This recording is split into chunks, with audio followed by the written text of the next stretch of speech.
Assalamualaikum warahmatullahi wabarakatuh. Perkenalkan, nama saya Yesi Andriani, BP 2012-0004. Baiklah, saya akan mempresentasikan tentang perkembangan perencanaan. Pola perkembangan perencanaan. Perencanaan merupakan salah satu bentuk karya manusia yang berbudaya, sehingga produk perencanaan juga berkembang seiring dengan perkembangan daya pikir dan kreasi manusia. Proses dan produk perencanaan wilayah dan kota dimanifestasikan dalam bentuk struktur, bentuk dan penampilan fisik yang berbeda, yang disebabkan oleh pendekatan, teknologi, peradaban, dan kompleksitas yang berbeda. Tahapan perencanaan secara umum, zaman atau sejarah perencanaan wilayah dan kota di dunia dibagi dalam 6 zaman, yaitu Purba, Yunani, Abad Pertengahan, Peralihan, Revolusi Industri, dan Pasca Industri. Di Indonesia dibagi dalam beberapa tahap, yaitu sebelum VOC, masa VOC, awal abad 20, masa Perang Dunia Kedua, masa pasca perang, tahun 50-an, tahun 60-an, awal tahun 70-an, tahun 70-an hingga sekarang. Perkembangan pada gambar 1, perkembangan perencanaan. Yang pertama ada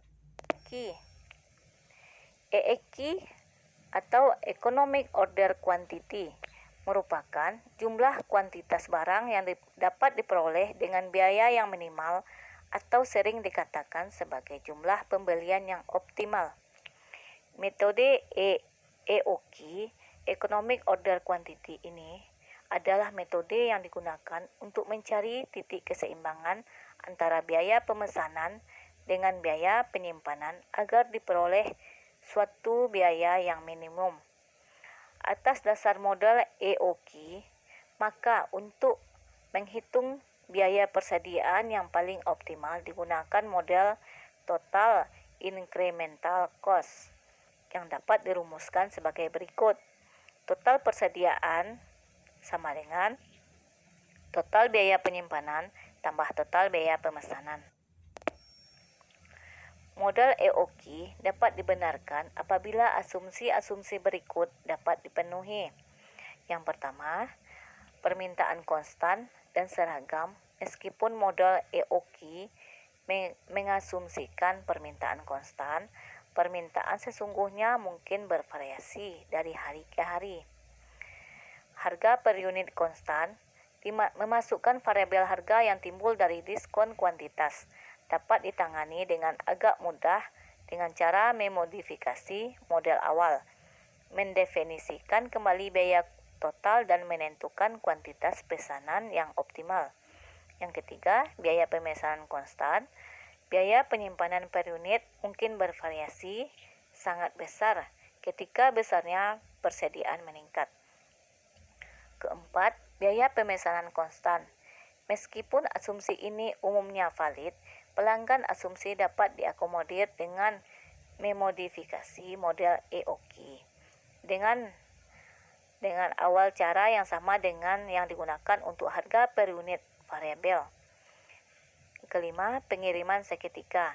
Jika pengiriman tidak terjadi seketika, yang merupakan kasus umum, maka model EOQ awal harus dimodifikasi dengan cara memesan stok pengaman. Pesanan yang independen. Jika multi pesanan menghasilkan penghematan biaya dengan mengurangi biaya administrasi dan transportasi, maka model EOQ awal harus dimodifikasikan kembali. Yang kedua, persediaan pengaman atau safety stock merupakan persediaan tambahan yang diadakan untuk melindungi atau menjaga kemungkinan terjadinya kekurangan bahan. Kegunaan persediaan pengaman untuk menghindari terjadinya kemacetan proses produksi yang disebabkan kekurangan persediaan barang. Faktor-faktor yang mempengaruhi besarnya persediaan pengamanan adalah 1. sulit tidaknya bahan tersebut diperoleh. Kedua, kebiasaan leveransir menyerahkan barang. Yang ketiga, besarnya pesanan setiap kali pesan. Keempat, kemungkinan adanya pesanan mendadak. Yang ketiga adalah Bill of Material atau BOM, merupakan sebuah daftar yang berisikan jumlah masing-masing bahan baku pendukung dan sub-asi atau semi produk yang dibutuhkan untuk membuat suatu produk jadi. Keunggulan BOM memungkinkan Anda untuk mengkonfigurasi jumlah bahan baku yang dibutuhkan untuk produksi. Perhitungan persyaratan memberikan informasi yang berguna untuk produksi.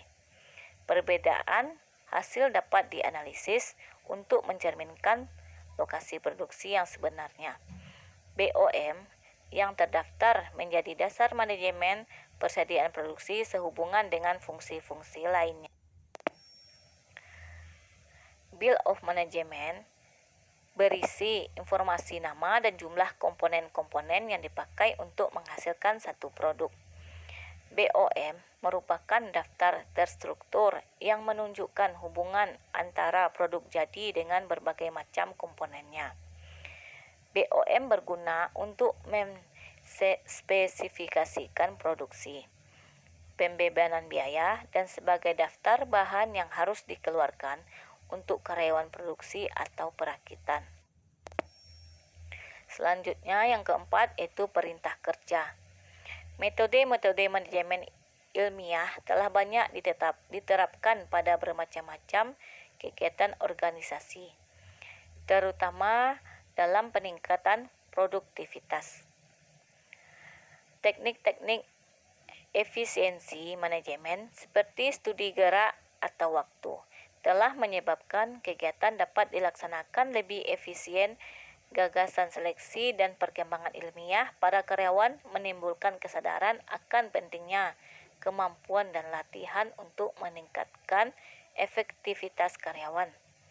Akhirnya, manajemen ilmiah yang telah mengemukakan pentingnya desain kerja mendorong manajer untuk mencari cara terbaik pelaksanaan tugas.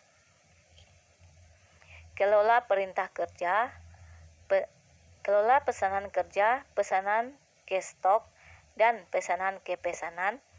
Tautkan pesanan kerja ke pesanan penjualan dan kontrak penjualan. Tentukan template perutean, kode, dan tugas untuk setiap perintah kerja. Lacak status waktu nyata, ketersediaan komponen, dan kemajuan tugas. Tahapan yang selanjutnya yaitu Material Recruitment Planning atau MRP. Material Recruitment Planning merupakan metode perencanaan dan pengendalian pesanan dari inventory untuk item-item yang tergantung pada item-item yang ada di tingkat level lebih tinggi. Jumlah item yang hendak diproduksi pada tingkat yang lebih tinggi menentukan jumlah item diperlukan pada tingkat di bawahnya. MRP merupakan suatu konsep dalam manajemen produksi yang membahas cara yang tepat dalam perencanaan kebutuhan barang dalam proses produksi, sehingga barang yang dibutuhkan dapat tersedia sesuai dengan yang direncanakan. Keunggulan MRP antara lain: pertama, memberikan kemampuan untuk menciptakan harga yang lebih kompetitif. Yang kedua, mengurangi harga jual. Ketiga, mengurangi persediaan. Keempat, layanan yang lebih baik kepada pelanggan. Kelima, respon yang lebih baik terhadap tuntutan pasar. Keenam, kemampuan mengubah schedule master. Ketujuh, mengurangi biaya setup dan waktu nganggur. Kelemahan dari MRP antara lain kurangnya komitmen dari manajemen puncak dalam mengimplementasian MRP.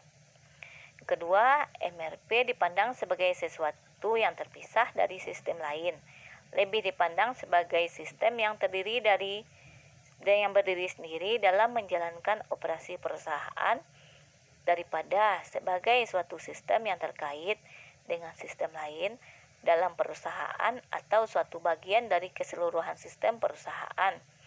Yang ketiga, mencoba menggabungkan MRP dengan JIT tanpa memahami betul karakteristik kedua pendekatan tersebut. Keempat, membutuhkan akurasi operasi. Yang kelima, kesulitan dalam membuat schedule terinci. Tahapan selanjutnya yaitu MRP2. MRP2 merupakan suatu sistem informasi manufacturing formal dan eksplisit yang mengintegrasikan fungsi-fungsi utama dalam industri manufaktur seperti keuangan, pemasaran, dan produksi. Sistem MRP2 mencakup dan mengintegrasikan semua aspek bisnis dari perusahaan industri manufaktur. Sejak perencanaan strategik bisnis pada tingkat manajemen puncak atau top manajemen sampai perencanaan dan pengendalian terperinci pada tingkat manajemen menengah dan supervisor, kemudian memberikan umpan balik kepada tingkat manajerial di atasnya. Proses dimulai dengan agregasi demand dan dari semua sumber. Produksi dan marketing bekerja mendukung pengembangan rencana produksi atau production planning dan membuat jadwal induk produksi atau master production schedule atau MPS yang akan memuaskan semua demand dan telah disesuaikan dengan kapasitas yang ada. Tim harus mempertimbangkan dukungan marketing dan finansial sebaik mempertimbangkan aspek manufacturing ketika membuat production planning dan MPS.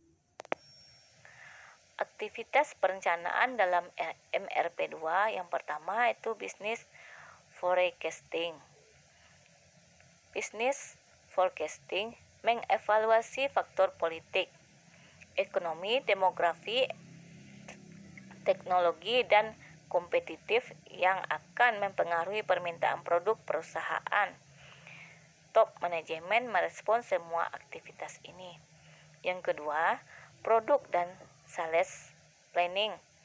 Produk dan sales planning mengacu pada keputusan yang berhubungan dengan lini produk dan layanan pasar atau multi-target, daerah demografi, dan geografi. Hal ini sulit dilakukan pada jangka pendek karena keputusan marketing sangat mempengaruhi pertumbuhan perusahaan. Yang ketiga, production planning. Production planning menggunakan hasil peramalan dan produk dan sales planning untuk membuat rencana produksi agregat. Dalam rencana produksi agregat, output dalam suatu agregat yang mungkin seperti ton, barel, yard, dolar, atau standar jam kerja. Keempat, rencana kebutuhan sumber atau resource requirement planning. Rencana jangka panjang merupakan masalah yang kompleks. Jenis produk, penjualan, dan rencana produksi seharusnya berkaitan dengan rencana kebutuhan sumber. Yang kelima, financial planning, yaitu produk, penjualan, dan rencana produksi membutuhkan sumber lain berupa keuangan. Yang keenam, distribution requirement planning atau DRP. DRP merupakan kebutuhan dari pihak warehousing. Kebutuhan ini muncul karena adanya perbedaan antara permintaan konsumen dengan tingkat persediaan yang ada. Ketujuh, itu demand management. Fungsi demand management adalah menentukan demand agregat. Penentuan ini merupakan refleksi dari hasil peramalan dan order konsumen yang diterima. Order dari warehouse, order pabrik lain, promosi khusus, dan kebutuhan safety stock. Kedelapan, master product schedule atau MPS. MPS adalah rencana berbasis waktu berupa jumlah yang akan diproduksi per item yang mempertimbangkan demand dan kapasitas yang dimiliki. Kesembilan, Road Capacity Planning, yaitu menentukan kapasitas kerja yang dapat digunakan untuk memenuhi kebutuhan, mengevaluasi rencana produksi agregat dengan kapasitas yang layak, menentukan vendor utama untuk memenuhi kapasitas. Kesepuluh, Material Requirement Planning atau MRP, suatu prosedur logis berupa aturan keputusan dan teknik transaksi berbasis komputer yang dirancang untuk menerjemahkan jadwal induk produksi menjadi kebutuhan bersih untuk semua sistem. Tahapan selanjutnya yaitu ERP atau Enterprise Resource Planning adalah sistem informasi yang diperuntukkan bagi perusahaan manufaktur maupun jasa yang berperan mengintegrasikan dan mengotomatisasikan proses bisnis yang berhubungan dengan aspek operasi, produksi maupun distribusi di perusahaan bersangkutan. Enterprise Resource Planning merupakan sebuah teknologi sistem informasi yang terintegrasi dan digunakan oleh manufaktur kelas dunia dalam meningkatkan kinerja perusahaan. ERP adalah suatu sistem, baik sebagai suatu sistem perencanaan maupun sebagai sistem informasi. Keuntungan dari implementasi ERP antara lain: pertama, integrasi data keuangan. Oleh karena semua data tersimpan secara terpusat, maka para eksekutif perusahaan memperoleh data yang up-to-date dan dapat mengatur keuangan perusahaan dengan lebih baik. Yang kedua, standarisasi proses operasi. ERP menerapkan sistem yang standar di mana semua divisi akan menggunakan sistem dengan cara yang sama. Dengan demikian, operasional perusahaan akan berjalan dengan lebih efisien dan efektif. Yang ketiga, standarisasi data dan informasi. Data terpusat yang diterapkan pada ERP membentuk data yang standar, sehingga informasi dapat diperoleh dengan mudah dan fleksibel untuk semua divisi yang ada dalam perusahaan. Kerugian yang mungkin terjadi ketika salah menerapkan ERP antara lain: yang pertama, strategi operasi tidak sejalan dengan bisnis proses desain dan perkembangannya. Yang kedua, waktu dan biaya implementasi yang melebihi anggaran. Yang ketiga, karyawan tidak siap untuk menerima dan beroperasi dengan sistem yang baru. Yang keempat, persiapan implementation tidak dilakukan dengan baik. Kelima, berkurangnya fleksibilitas sistem setelah menerapkan ERP.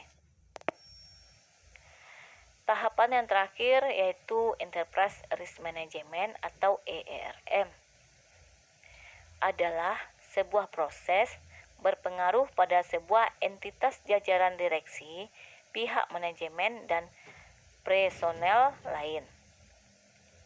Diaplikasikan dalam pengetesan strategi di dalam perusahaan, didesain untuk mengidentifikasi event yang potensial yang dapat berpengaruh pada entitas dan mengelola risiko dengan penerimaan risiko yang diharapkan untuk menyediakan jaminan yang beralasan terhadap penerimaan setiap objek entitas.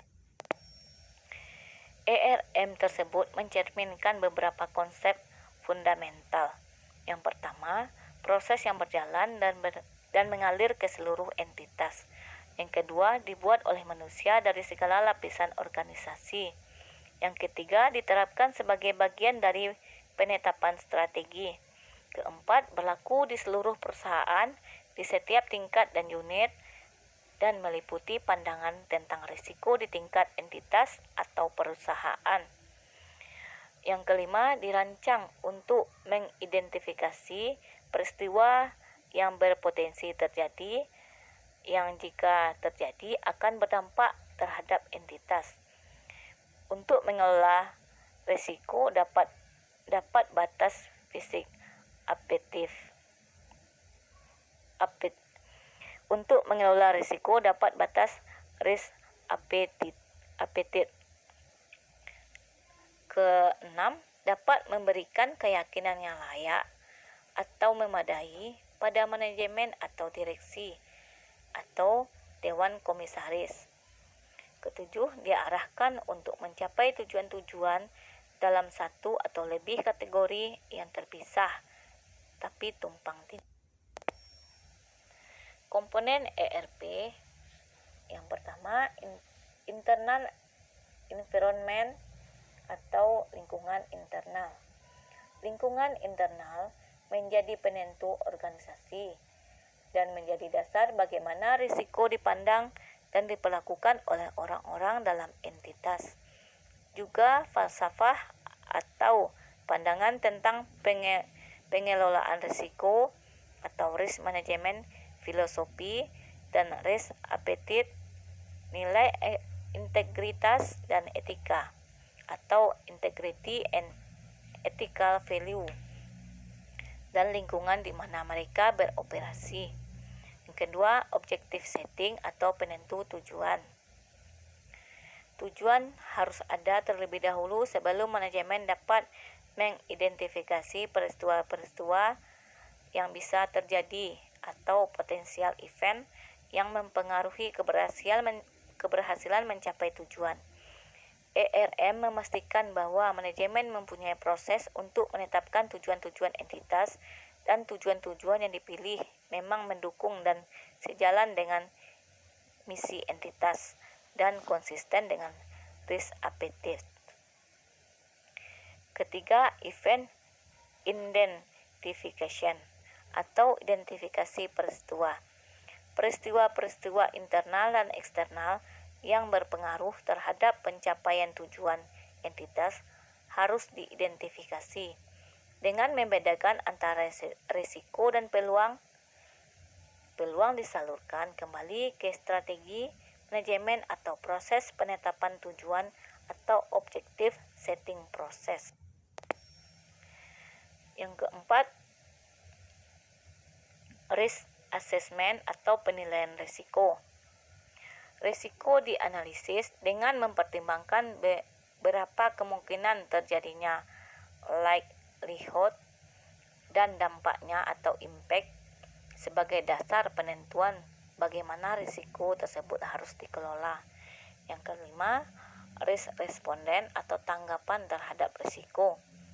Manajemen memilih cara-cara untuk menghadapi risiko seperti menghindari, avoiding, menerima atau accepting, mengurangi atau reducing, atau membagi atau sharing risiko, mengembangkan sejumlah tindakan untuk menyejajarkan risiko dengan risk tolerance dan risk appetite entitas tersebut.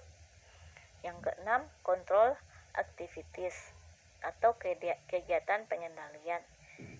Kebijakan dan prosedur dibuat dan dilaksanakan untuk membantu meyakinkan bahwa tanggapan terhadap risiko dilaksanakan secara efektif. Yang ketujuh, informasi dan communication atau informasi dan komunikasi. Informasi yang relevan diidentifikasi, dikumpulkan, dan dikomunikasikan dalam bentuk dan pada waktu yang memungkinkan orang-orang melaksanakan tanggung jawab mereka. Yang ke-8, itu monitoring atau pemantauan. Keseluruhan ERM dipantau dan dimodifikasi secara jika perlu. Pemantauan dicapai melalui kegiatan manajemen yang terus-menerus atau evaluasi terpisah atau kedua-duanya. Demikianlah presentasi saya kali ini. Mohon maaf atas segala kekurangan. Saya sudahi dengan wassalamualaikum warahmatullahi wabarakatuh.